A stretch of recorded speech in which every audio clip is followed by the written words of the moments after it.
if you force 19 turnovers and you have 24 free throw makes and you only have 5 turnovers, you're probably going to have a chance. I told our team after Seton Hall, I think I mentioned it to you, 30 free throw makes will probably win home or away or neutral site. And the numbers that we talked about leading up to this that I emphasized with our team, 46 paint touches, 12 offensive rebounds, 24 free throw makes, and 18 assists. And we executed that for the most part. I think Todd and Derek both did a really good job creating space for him. They face guard Jake. And the team we play Wednesday, they'll face guard him. And the team we play Saturday, they'll face guard him. He's used to that. But whether you can shoot or not shoot, you have to have space. And so I thought Todd, particularly in the half court, was phenomenal at creating space for him.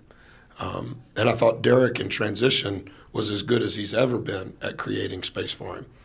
And again, you know, if wherever Jake is, if he's being face guarded, particularly in transition, if we can get Jake all the way down the floor, now that gives us space, whether that's Derek, whether that's Todd.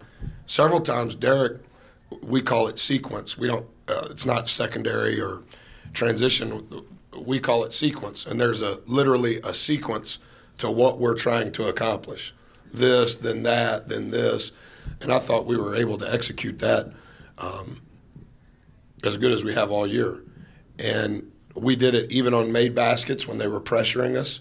We were able to execute what we're looking to do. But I thought both Todd and Derek were really good at creating space for Jake.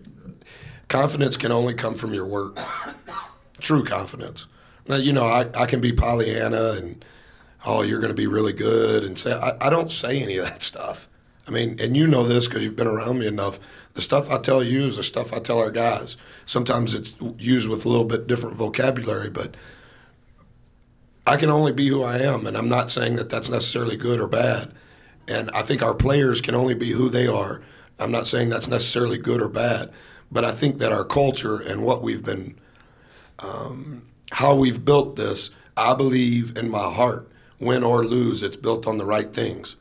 And whether they're young, whether they're old, whether you would deem them a 4-star or a 5-star guy, those people that do all those rankings, they don't have to live in this world. Typically speaking, they live with their mom in the basement. We ain't doing that. We're going to work every day. And I think that the Monday before we played Butler, if you were to fast forward from that Monday to conference tournament finals, that was 40 days.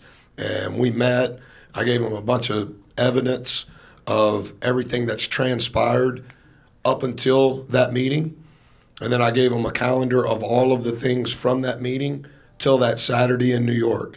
And I explained to them, this is what has to transpire if we're going to have a chance. Today was day 12, and as a program, our managers, our assistants, all of us, I think, have been accountable.